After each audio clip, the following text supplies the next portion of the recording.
भक्तों, ओम नमः शिवाय। श्री शिवाय नमस्तुभ्यम। जय श्री महाकाल। जी हाँ भक्तों, आप सबको भी पता होगा कि 26 अगस्त को 26 अगस्त को सोमवार की अष्टमी का महापर्व आ गया है। जी हाँ भक्तों, सोमवार की अष्टमी जो कि हिंदू धर्म का और सनातन धर्म का एक बहुत ही बड़ा त्यौहार माना जाता है। पूज्य गुरुदेव कहते हैं कि जिसकी कभी मनोकामना पूरी ना होती हो, वो केवल और केवल सोमवार की अष्टमी के दिन अपनी मनोकामना मांग ले तो उसकी सारी की सारी जो इच्छा है, सारी की सारी जो मनोकामना है ना, वो पूरी हो जाती है।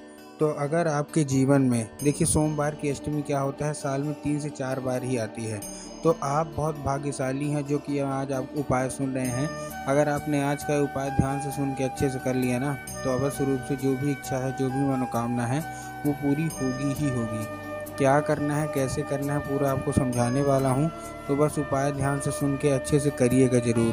अगर आपके आपने आज का उपाय ध्यान से सुन के अच्छे से कर लिया, अवश्य रूप से जो भी इच्छा मनोकामना है वो पूरी होगी होगी। और अगर आपके घर में कोई भी मनोकामना हो, वो भी अवश्य रूप से पूरी होगी ही होगी। देखिए, पूज्य गुरुदेव की जो कथा होती है ना, जैसे कि आपको पता होगा कि पूज्य गुरुदेव की कथा में लाखों की भीड़ आती है। कैसे भीड़ आती है?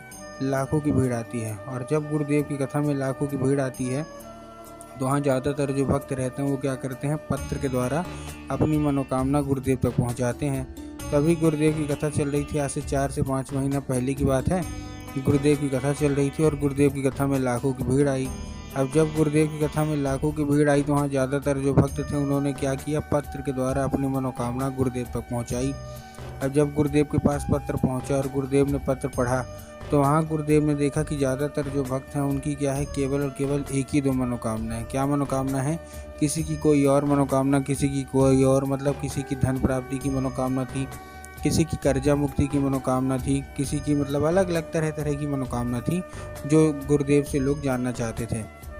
जब गुरुदेव ने ये देखा, तब गुरुदेव ने 2 से 3 उपाय बताए और कहा सोमवार की अष्टमी के दिन ये उपाय कर लेना। और ये मैं कब की बात कर रहा हूँ, ये जो पिछली बारी जो हमारी सोमवार की अष्टमी आई थी उसकी। जब गुरुदेव ने उपाय बताया तो लोगों ने जा जाके उसको करना शुरू कर दिया। अब जैसे ही लोगों ने जा जाके उसको उपाय को शुरू कर दिया करना, वही लोग गुरुदेव की कथा में मात्र 1 से 1.5 महीने के बाद वापस आए, वही लोग। अब जब वही लोग गुरुदेव की कथा में वापस आए, तो उन्होंने क्या किया, फिर से एक बार गुरुदेव को पत्र लिखा। लेकिन ये वाला जो पत्र था, ये गुरुदेव को धन्यवाद के रूप में पत्र था कि गुरुदेव धन्य हो आपका, आपके द्वारा बताया गया उपाय हमने कर लिया है। हमारी सारी की सारी जो इच्छा थी, सारी की सारी जो मनोकामना थी ना, वो पूरी हो गई है। आपके द्वारा बताया गया उपाय हमने किया है और हमको जितना भी हमारी इच्छा थी, मनोकामना थी, सब की सब पूरी हो गई है। आपका कोटि कोटि धन्यवाद। तो देखिए, जो लोग भी मेरी आवाज़ सुन रहे हैं ना, अगर आपको भी जानना है कि आखिर ऐसा कौन सा उपाय है जिसको करने मात्र से लोगों की सारी जो इच्छा मनोकामनाएं होती हैं वो पूरी हो जाती हैं, तो चलिए हम बताते हैं आपको आज की इस वीडियो के माध्यम से कि आपको करना क्या है। तो बस उपाय ध्यान से सुन के अच्छे से करिएगा ज़रूर। अगर आपने आज का ये उपाय ध्यान से सुन के अच्छे से कर लिया, तो अवश्य रूप से जो भी इच्छा मनोकामना है ना, वो पूरी होगी ही होगी।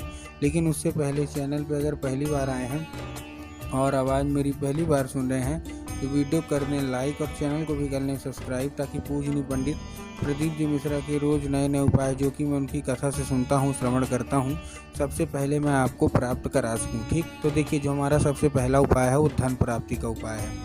अगर आपके जीवन में धन की प्राप्ति नहीं हो पा रही, तो धन प्राप्ति का ये उपाय ध्यान से सुनिए। इस उपाय में आपको चाहिए क्या? धन प्राप्ति के इस उपाय में सबसे पहले आपको चाहिए 1 लोटा जल। क्या चाहिए? 1 लोटा जल चाहिए। और 1 लोटे जल में आपको 7 बेलपत्र चाहिए। 7 बेलपत्र के साथ साथ आपको 2 से 3 बूंद गंगा जल भी चाहिए। तो आपने क्या लिया? 1 लोटा जल ले लिया। आपने क्या ले लिया? 1 लोटा जल के साथ 7 बेलपत्र ले लिए। और आपने क्या ले लिया? 2 से 3 बूंद गंगा जल ले लिया। अब आपको 1-2 चीज़ का ध्यान ये रखना है कि जो 1 लोटा जल है, सबसे पहले वो तांबे के लोटे में जल होना चाहिए। किस में होना चाहिए? तांबे के लोटे में जल होना चाहिए। और दूसरी चीज़ आपको ध्यान रखना है कि जो जल है वो आपके घर का होना चाहिए। बहुत सारे लोग गलती क्या करते हैं कि वो लोग घर से खाली लोटा लेके जाते हैं और ले जाके मंदिर परिसर से जल भर लेंगे, तो उससे आपको बचना है। ठीक, ले लिया आपने। अब लेने के बाद आपको करना क्या? जैसे आपने ले लिया, लेने के बाद आपको बेलपत्र लेना है 7। जब आप 7 बेलपत्र लेंगे, तब आपको ध्यान रखना कि बेलपत्र कहीं से भी कटा फटा या खंडित नहीं होना चाहिए।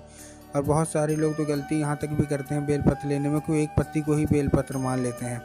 लेकिन आपको भी पता है कि एक पत्ती का तो कोई बेलपत्र होता नहीं है, 3 पत्ती मिलकर जो बेलपत्र बनती है, वही बेलपत्र आपको लेना है। ठीक, ले लिया बेलपत्र। बेलपत्र लेने के बाद आपको करना क्या है, पहुंच जाना है सीधा सीधा शिव मंदिर। अब आपके दिमाग में क्या होगा कि जाएंगे शिव मंदिर और जाके क्या करेंगे, बाबा भोलेनाथ के ऊपर अर्पित कर देंगे, जो कि पूर्णतः गलत है। आपको बाबा भोलेनाथ के ऊपर अर्पित नहीं करना। आपको कहाँ अर्पित करना है, आपको नंदी के ऊपर अर्पित करना है। अब देखिए नंदी का आगे, नंदी की पीठ पे अर्पित मत कर दीजिएगा। नंदी का एक पैर होता है आगे का जो कि उठा हुआ होता है, तो आपको नंदी के उठे हुए पैर में आपको चुपचाप क्या कर देना है, आपको अर्पित करना है बस। पूज्य गुरुदेव कहते हैं कि अगर आपको एक चीज़ और, जब आप अर्पित करेंगे तो आपको एक नाम लेना है, नंदीश्वर महादेव।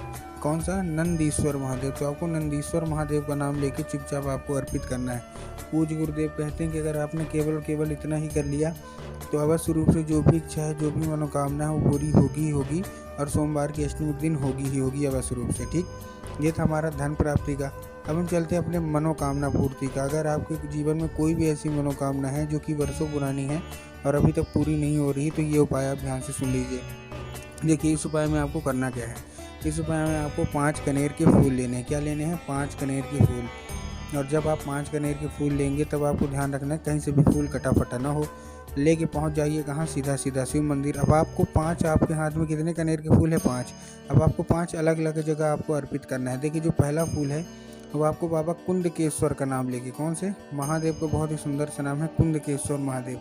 तो आपको बाबा कुंडकेश्वर महादेव का नाम लेके उन्हीं का स्मरण करके आपको क्या करना है, चुपचाप आपको अर्पित करना है पहला फूल। जो दूसरा फूल है वो आपको माता शोक सुंदरी की जगह पे अर्पित करना है। अब देखिए जिनको पता है कि माता शोक सुंदरी की जगह कहाँ होती है उनका तो ठीक, लेकिन बहुत सारे ऐसे लोग हैं जिनको यही नहीं पता कि माता शोक सुंदरी की जगह कहाँ होती है। तब गुरुदेव ने बताया कि जो जलाधारी है, जलाधारी के बिल्कुल बीचों बीच, कहाँ, बिल्कुल बीचों बीच जगह होती है किसकी, माता शोक सुंदरी की। तो आपको दूसरा फूल वहाँ अर्पित करना है।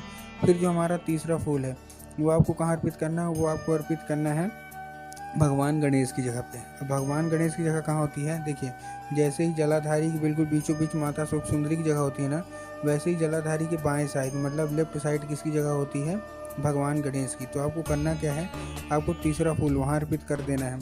फिर हमारे पास चौथा फूल, तो चौथा फूल आपको कहाँ अर्पित करना है, चौथा फूल आपको अर्पित करना है आपको केवल और केवल हस्तकमल, जो माता पार्वती का हस्तकमल होता है, तो चौथा फूल आपको वहाँ अर्पित करना है। ठीक, कर दिया फूल। अब उसके बाद जो हमारा 5वां और आखिरी फूल है वो आपको जलाधारी में अर्पित करना है। पूज्य गुरुदेव कहते हैं कि जलाधारी में स्वयं माता पार्वती का वास होता है। तो आपको 5वां फूल कहाँ अर्पित करना है, स्वयं जलाधारी में अर्पित करके आपको अपनी मनोकामना मांगना है। कोई भी मनोकामना हो, वर्षों पुरानी हो, कोई भी हो जो कि अभी तक पूरी नहीं हो रही ना, सारी की सारी इच्छा मनोकामना आप मांग लीजिए। पूज्य गुरुदेव कहते हैं ज़्यादा से ज़्यादा 1 महीना, ये ज़्यादा से ज़्यादा 1.5 महीना, सारी की सारी मनोकामना आपकी अवश्य रूप से महादेव पूरी करेंगे ही करेंगे। तो उम्मीद करता हूँ आज के जितने भी उपाय थे, जो भी मैंने बताए, सारे समझ में आ गए होंगे। उपाय अच्छे लगे हों तो कमेंट बॉक्स में हर हर महादेव अवश्य रूप से लिख दें।